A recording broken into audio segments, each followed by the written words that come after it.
So in this video, I'm going to discuss the Medicare Supplement Plan F versus the Plan G. And I get a lot of phone calls about this, and people want to know, should I get on Plan F because it is the Cadillac plan supposedly, or should I go with the Plan G because in 2023, this is the plan that most people get. In this video, I'm going to answer both of those questions.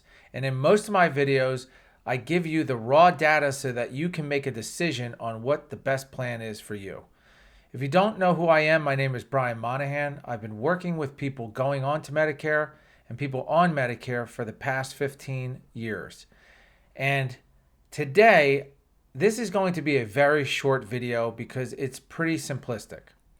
So if you look here, Plan F and Plan G to the left, the difference you see on the first column is the premium. Plan F, on average, I did this for someone who is 70 years old. So on average, throughout the entire country, you're going to pay $170 per month for this plan. For Plan G, same thing. On an average for the country, $150. Now, a lot of people get on me for not mentioning this in my videos, but if you look at your Medicare A and B card here, you're going to pay $164.90 per month in 2023, no matter what plan you're on. So if you're on a Medicare Advantage plan, you're still going to pay that $164.90 to the government.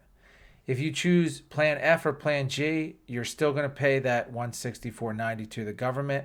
And that is for parts Medicare Part A and B, this card over here. And that covers about 80% of your cost. So the Plan F and the Plan G are going to cover the other 20% of your cost for doctor and hospital, or inpatient and outpatient. So we see the premium is about $20 difference. So what does that mean? Well, for the hospital coverage, it's going to be the exact same. You're going to pay nothing with either one of these plans going into the hospital.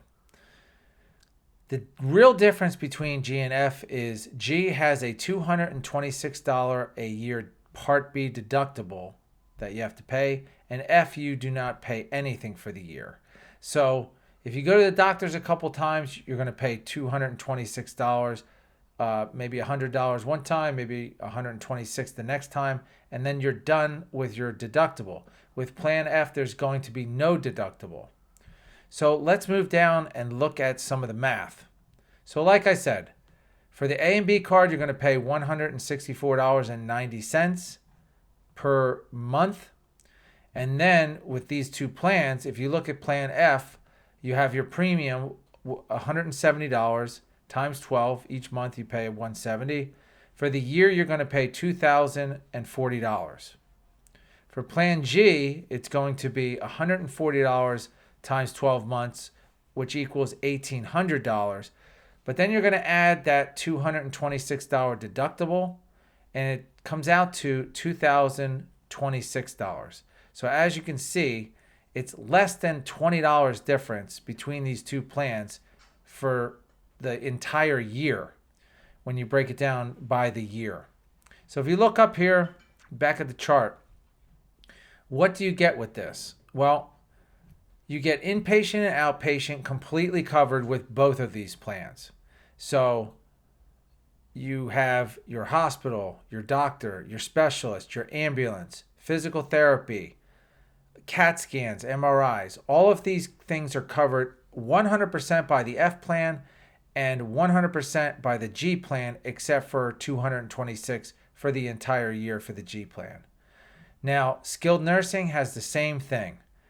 You get $100 at zero cost for both of these plans.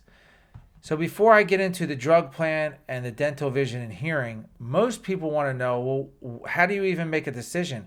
If it's a $14 difference between these two plans for the year, if you look at the MOOP, which stands for maximum out of pocket, how do you make a choice between these two plans? The way that insurance works, you have healthy people and sick people. They go into a pool of people. So when you have people going to the F plan, let's say there's 10 people, 5 are sick, 5 are healthy. The healthy people actually pay for the sick people because they're paying their premiums and they're not going to the hospital and going to the doctors. They're doing nothing because they're healthy. The sick people are spending a lot of the insurance company's money.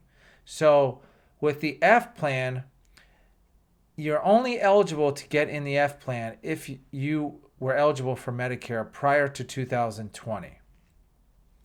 If you were not eligible prior to 2020, the most comprehensive plan you can get for Medigap plans is the Plan G. So automatically, the pool for Plan F is shrinking. And if it gets too expensive, people that leave tend to go to a Plan G. And this means that the premiums are going to continue to rise for a Plan F because most of the time, the people that stay in this plan are going to be unhealthy or at least have something that is going to cost a lot of money if they go to the hospital or doctor's office. And with the Plan G, the pool is still the biggest out there now. This is what most people get in 2023 if they want the most comprehensive coverage.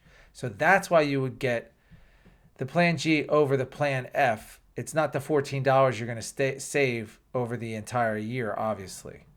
When you scroll down here and you look at a drug plan, it's the same thing for F and G. You're going to have to get a separate Part D prescription drug plan.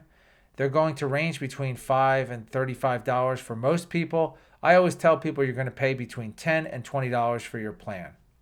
For dental, vision, and hearing, there's a bunch of different companies that have this. On average, it's going to cost about $40 per month.